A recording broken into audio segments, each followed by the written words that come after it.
മാധ്യമങ്ങളുടെ റിപ്പോർട്ടുകളിൽ നിന്ന് മനസ്സിലാകുന്നത് ഇന്ന് രാവിലെ മുതൽ മുൻ മുഖ്യമന്ത്രി ശ്രീ പിണറായി വിജയൻ്റെ മകൾ വീണ വിജയൻ്റെ ഉടമസ്ഥതയിലുള്ള എക്സാലോജിക് കമ്പനി അവർക്ക് കിട്ടിയിട്ടുള്ള മാസപ്പടിയെ സംബന്ധിച്ചിട്ടുള്ള കേസ്, ആ കേസിൻ്റെ അന്വേഷണത്തിൻ്റെ ഭാഗമായി എൻഫോഴ്സ്മെൻറ്റ് ഡയറക്ടറേറ്റ് നിരവധി സ്ഥലങ്ങളിൽ സെർച്ച് നടത്തിക്കൊണ്ടിരിക്കുകയാണ്, തെരച്ചിൽ നടത്തിക്കൊണ്ടിരിക്കുകയാണ് എന്നുള്ളതാണ്. ഈ കേസ്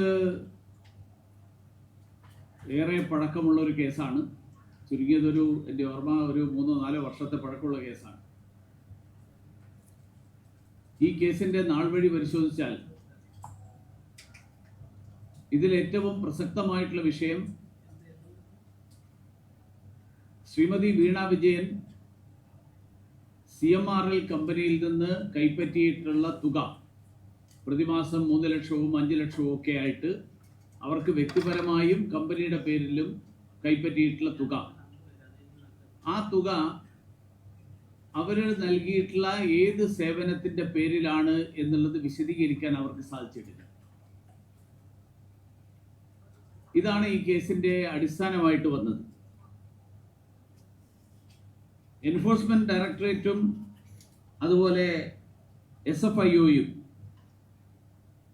ഈ കാര്യത്തിൽ അവർ എടുത്തിരിക്കുന്ന നിലപാട് അല്ലെങ്കിൽ അവരുടെ അഭിപ്രായം, അവർ കണ്ടെത്തിയിട്ടുള്ള കാര്യം, CMRL കമ്പനി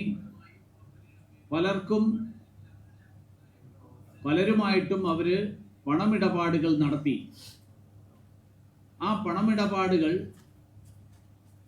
ആ കമ്പനിയുമായിട്ട് എന്തെങ്കിലും ബിസിനസ് നടത്തിയതിൻ്റെ പേരിലല്ല, അതല്ലാതെയാണ് ആ പണമിടപാട് നടത്തിയത്.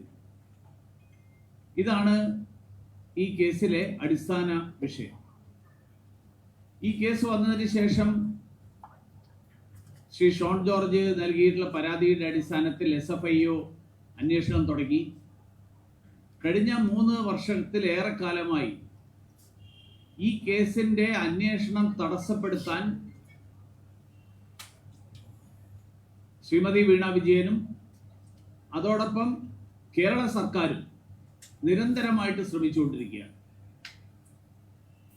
കേരള ഹൈക്കോടതി, ഡൽഹി ഹൈക്കോടതി, കർണാടക ഹൈക്കോടതി, ഈ 3 കോടതികളിലും ഒന്നിനു പുറകെ ഒന്നായി അന്വേഷണം തടസ്സപ്പെടുത്താൻ വേണ്ടിയിട്ടുള്ള നടപടികൾ, ആ നടപടികളാണ് ഈ കേസിനെ ഇത്രയും ദീർഘിപ്പിക്കാനുള്ള കാരണം.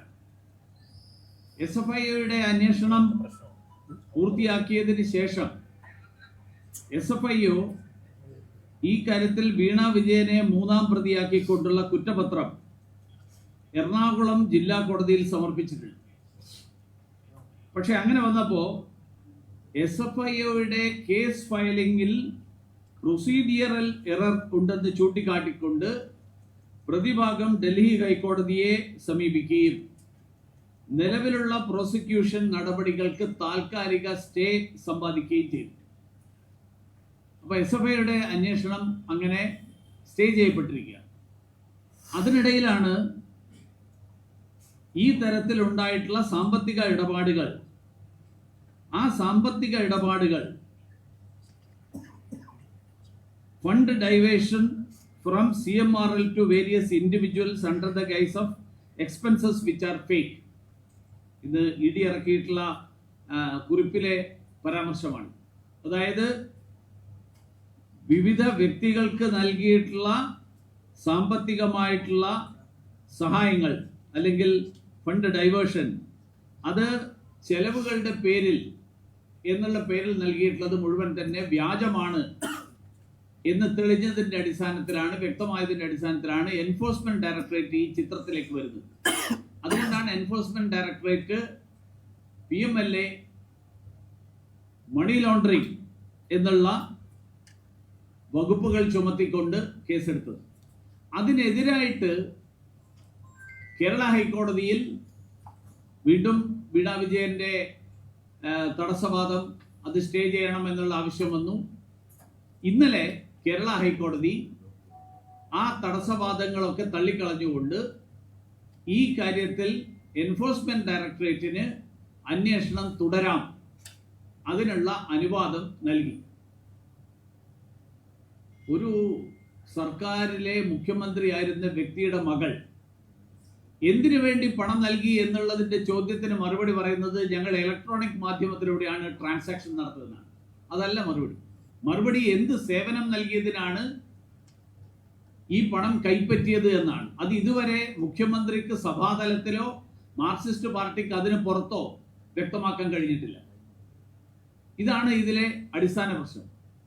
അതിനു പകരം സർക്കാർ പൊതുഖജനാവിലെ പണം ഉപയോഗിച്ചുകൊണ്ട് ഏതാണ്ട് 2 കോടിയോളം രൂപ KSIDC തന്നെ ചെലവാക്കിക്കൊണ്ട് ഈ അന്വേഷണത്തെ അനന്തമായിട്ട് നീട്ടിക്കൊണ്ടുപോകാനും തടസ്സപ്പെടുത്താനും കഴിഞ്ഞ 3-4 വർഷത്തോളമായിട്ട് ശ്രമം നടത്തുകയാണ്. അതാണ് ഈ കേസിലെ അന്വേഷണം ഇത്രയും വൈകാനുള്ള ഏറ്റവും പ്രധാനപ്പെട്ട കാരണം.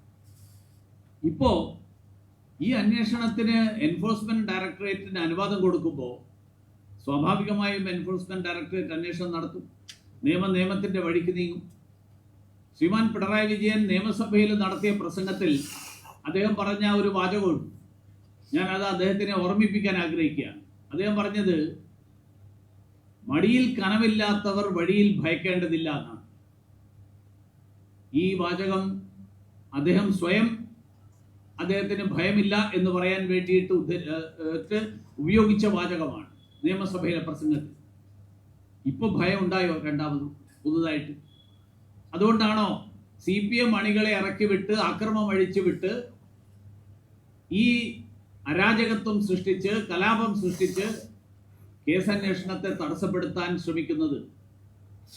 കേസന്വേഷണം നടത്തുമ്പോൾ കേസിനെ കോടതിയിൽ നേരിടാൻ ധൈര്യമില്ലാത്തവർക്ക്, കേസിനെ കോടതിയിൽ നേരിടാൻ സാധിക്കാത്തവരാണ് പുറത്ത് പോലീസിനെ ആക്രമിച്ചിട്ട് കേസ് അവസാനിപ്പിക്കാം എന്ന് ഉള്ള വ്യാമോഹത്തിൽ ഈ തരത്തിലുള്ള അക്രമങ്ങൾ നടത്തുന്നത്. മാർക്സിസ്റ്റ് പാർട്ടി ഇത് പുതുതായിട്ട് ചെയ്യുന്നതല്ല.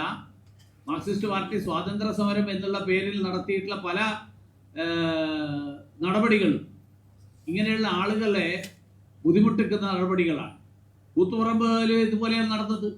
കൂത്തുപറമ്പിൽ 5 പേരുടെ വെടിവെപ്പിൽ ആത്യന്തികമായിട്ട് കലാശിച്ച സംഭവങ്ങൾ പിന്നീട് മാർക്സിസ്റ്റ് പാർട്ടി തന്നെ തിരുത്തിയെങ്കിലും ഇതുപോലെ പാർട്ടി അണികളെ പ്രതിപക്ഷത്തിരിക്കുമ്പോൾ പാർട്ടി അണികളെ അക്രമത്തിനും അരാജകത്വത്തിനും വേണ്ടിയിട്ട് അഴിച്ചുവിട്ടുകൊണ്ട് നിയമത്തെ പ്രതിരോധിക്കാൻ വേണ്ടി നടത്തുന്ന ശ്രമങ്ങൾ, ആ ശ്രമങ്ങൾ ഇനിയെങ്കിലും മാർക്സിസ്റ്റ് പാർട്ടിയുടെ സാധാരണക്കാരായിട്ടുള്ള അണികളെങ്കിലും തിരിച്ചറിയണം എന്നാണ് എനിക്ക് പറയാനുള്ളത്. അതോടൊപ്പം ഈ കാര്യത്തിൽ കോൺഗ്രസിന്റെ നിലപാടെന്താണ്, UDF സർക്കാരിന്റെ നിലപാടെന്താണ് എന്നറിയാൻ ഞങ്ങൾ ആഗ്രഹിക്കുകയാണ്. UDF കഴിഞ്ഞ കാലങ്ങളിലൊക്കെ പറഞ്ഞത് ഈ കേസിന്റെ അന്വേഷണം വഴിമുട്ടി നിൽക്കുന്നു, ഈ അന്വേഷണം അവസാനിപ്പിച്ചു, കേന്ദ്ര സർക്കാർ നരേന്ദ്രമോദിയും പിണറായി വിജയനും തമ്മിൽ ധാരണയാണ്, അതുകൊണ്ട് ഈ അന്വേഷണം മുന്നോട്ട് പോകില്ല, പിണറായി വിജയനെതിരായിട്ട് ഒരു നടപടിയും ഉണ്ടാകില്ല എന്ന് പറഞ്ഞ ആളുകൾ ഇപ്പോ എന്ത് നിലപാടെടുക്കുന്നു? രാഹുൽ ഗാന്ധിയും സംഘവും കോൺഗ്രസിന്റെ അഖിലേന്ത്യാ നേതൃത്വം എൻഫോഴ്സ്മെന്റ് ഡയറക്ടറേറ്റും CBIയും സർക്കാരിന്റെ ഉപകരണങ്ങളാണ്, പ്രതിപക്ഷത്തെ വേട്ടയാടാനുള്ള ഉപകരണങ്ങളാണ് എന്നുള്ള നിലപാട്, അതേ നിലപാടാണോ കേരളത്തിലെ കോൺഗ്രസിനും കേരളത്തിലെ UDFന്റെ നേതൃത്വത്തിനും എന്ന് വ്യക്തമാക്കണം എന്നുകൂടി ഞങ്ങൾ ആവശ്യപ്പെടുകയാണ്. ഈ അന്വേഷണം കഴിഞ്ഞ കാലങ്ങളിൽ UDF ഉൾപ്പെടെ ഉന്നയിച്ചിട്ടുള്ള ആരോപണങ്ങളാണ്, നിയമസഭാ തലത്തിൽ ഉൾപ്പെടെ ഉന്നയിച്ചിട്ടുള്ള ആരോപണങ്ങളാണ്. ആ ആരോപണങ്ങളിൽ അന്വേഷണം നടക്കുമ്പോൾ കോൺഗ്രസിന് രാഹുൽ ഗാന്ധിയുടെ നിലപാട് തന്നെയാണോ കേരളത്തിലെ കോൺഗ്രസിന്, അതോ ഈ കേസിനെ സംബന്ധിച്ചിടത്തോളം ഇത് വേട്ടയാടലല്ല, ഇത് നീതി നിർവഹണമാണ്, നാട്ടിലെ പൊതുഖജനാവിലെ പണം കൊള്ളയടിച്ച ആളുകളെ അവരെ നിയമത്തിന്റെ മുന്നിൽ കൊണ്ടുവരാൻ വേണ്ടിയിട്ടുള്ള നടപടിയാണ് എന്ന് കോൺഗ്രസിന് അഭിപ്രായമുണ്ടോ എന്നുകൂടി ചോദിക്കാൻ ഞാൻ ഈ അവസരത്തിൽ ആഗ്രഹിക്കുകയാണ്. അതുകൊണ്ട് കോൺഗ്രസ് അവരുടെ നയം വ്യക്തമാക്കണം, അവരുടെ നിലപാട് വ്യക്തമാക്കണം. എന്നാണ് എനിക്ക് ആവശ്യപ്പെടാൻ.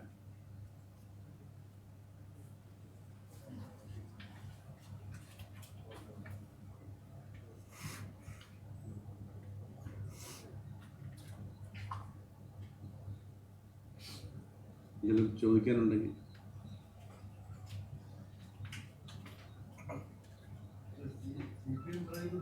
കോൺഗ്രസ് BJP കൂടാതെ മുഖ്യമന്ത്രിമാരെ ഡൽഹിയിൽ പോയിരുന്നു, പ്രധാനമന്ത്രിയായി കൂടിക്കാഴ്ച നടത്തി. അത് പിന്നാലെയാണ് ഈ ഇഡിയുടെ ഈ ഒരു പറയുന്നതാണ് CPM ആരോപിക്കുന്നത്. ഞാൻ ചോദിക്കട്ടെ, ഈ കേസ് തുടങ്ങിയത് ഇന്നലെ VD സതീശൻ പോയതിനു ശേഷം ഉണ്ടായ കേസല്ലല്ലോ. ഇത് കേരള ഹൈക്കോടതിയിൽ നേരത്തെ തന്നെ ഉള്ളൊരു കേസ്. ആ കേസിൽ ഇന്നലെ കേരള ഹൈക്കോടതി ഈ കേസുമായിട്ട് മുന്നോട്ട് പോകാൻ ഇന്നലെ എൻഫോഴ്സ്മെന്റ് ഡയറക്ടറേറ്റിന് അനുവാദം കൊടുത്തു. അത് കേസിൽ ലിസ്റ്റ് ചെയ്യുന്നത് VD സതീശന് നരേന്ദ്രമോദിയെ കാണുന്നതുമായിട്ട് ഒരു ബന്ധമില്ലാത്ത, ഒരുപക്ഷെ മാർക്സിസ്റ്റ് പാർട്ടി ഇത്തരത്തിലുള്ള ബാലിശമായിട്ടുള്ള കാര്യങ്ങൾ ഉന്നയിച്ചുകൊണ്ട് നിങ്ങളെല്ലാം റിപ്പോർട്ട് ചെയ്യുന്നത് മാർക്സിസ്റ്റ് പാർട്ടി ഈ MP ഗോവിന്ദൻ പല പത്രസമ്മേളനങ്ങളിലും പറയുന്ന കാര്യങ്ങൾ അത് ജനങ്ങൾക്ക് ബോധ്യമല്ലാത്ത കാര്യങ്ങൾ പറയുന്നു എന്നാണ് അവരുടെ വിലയിരുത്തൽ യോഗങ്ങൾ. അതേപോലെയുള്ള ഒരു ഇത് ഇപ്പം വീണ്ടും അവർ അവസാനിപ്പിച്ചിട്ടില്ല. അവർ പറയുന്നു അത്രേ ഉള്ളൂ. വേറെ ഡീല് ഉണ്ടാവണമെങ്കിൽ ഇന്നലെ അല്ലല്ലോ കോടതിയിൽ ഈ വിഷയം കിട്ടും.